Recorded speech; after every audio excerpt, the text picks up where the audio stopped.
छठ माई आई नई हरवा हो सखी कार्तिक महीनवा।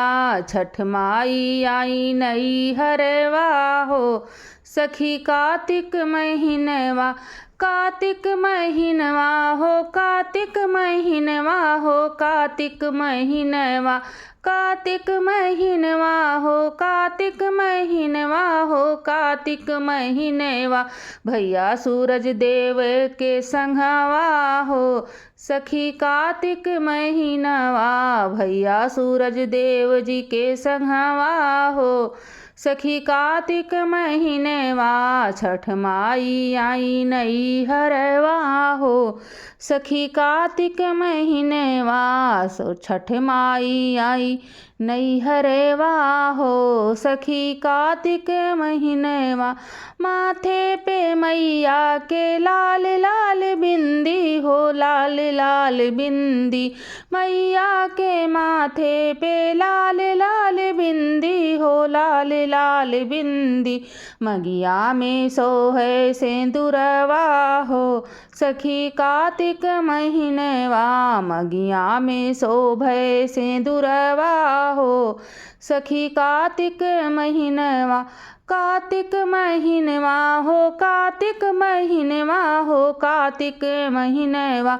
छठ माई आई नई हरवा हो सखी कार्तिक महीनवा।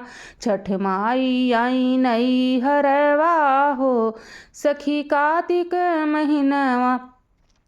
मैया के हाथों में लाल लाल चूड़ी हाँ लाल लाल चूड़ी। मैया के हाथों में लाल लाल चूड़ी हाँ लाल पीली चूड़ी। मत हथवा में हाँ हथवा में सोहे कंगनवा हो सखी कार्तिक महीनवा। पहिरे हैं सोने के कंगनवा हो सखी कार्तिक महीनवा। छठ माई आई नई हरवा हो सखी कार्तिक महीनवा। छठ माई आई नई हरवा हो सखी कार्तिक महीनवा। कार्तिक महीनवा हो कार्तिक महीनवा हो कार्तिक महीनवा।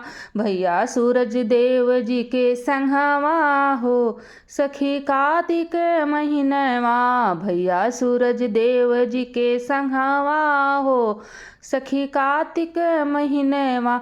छठ माई आई नई हरवा हो सखी कार्तिक महीनवा।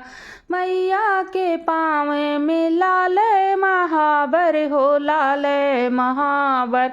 मैया के पाँव में लाल महावर हो लाल महावर। पाँव में हाँ पहिरे हैं बजनू पायलवा हो सखी कार्तिक महीनवा।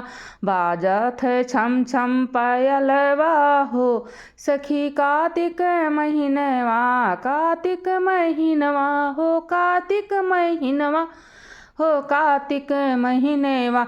छठ माई आई नई हरवा हो सखी कार्तिक महीनवा।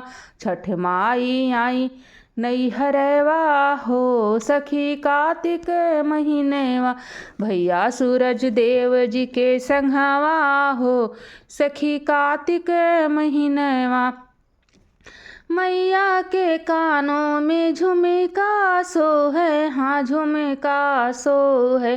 मैया के नाके में नथनी सो है हाँ नथनी सो है। गले बिच हाँ गले बिच पहिरे मैया हरवा हो मैया कार्तिक महीनवा। गले में मैया के हरवा हो सखी कार्तिक महीनवा। कार्तिक महीनवा हाँ कार्तिक महीनवा हाँ कार्तिक महीनवा। कार्तिक महीनवा हाँ कार्तिक महीनवा हाँ कार्तिक महीनवा। छठ माई आई नई हरवा हो सखी कार्तिक महीनवा। छठ माई आई नई हरवा हो सखी कार्तिक महीनवा। भैया सूरज देव जी के संघवा हो सखी कार्तिक महीनेवा भैया सूरज देव जी के संघवा हो। सखी कार्तिक महीनेवा छठ घाटे मैया के पूजे ली तिरिया हो, पूजे ली तिरिया। छठ घाटे मैया के पूजे सेवकवा हो, पूजे सेवकवा। गोदिया में दिहली ललनवा हो, मैया कार्तिक महीनवा गोदिया में दिहली ललनवा हो। सखी कार्तिक महीनवा अमर करे मैया सजनवा हो।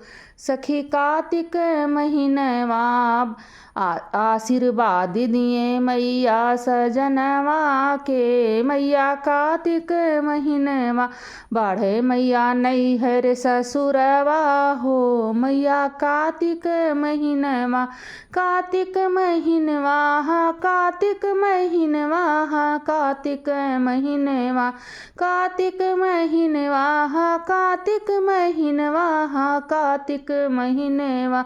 छठ माई आई नई हरवा हो।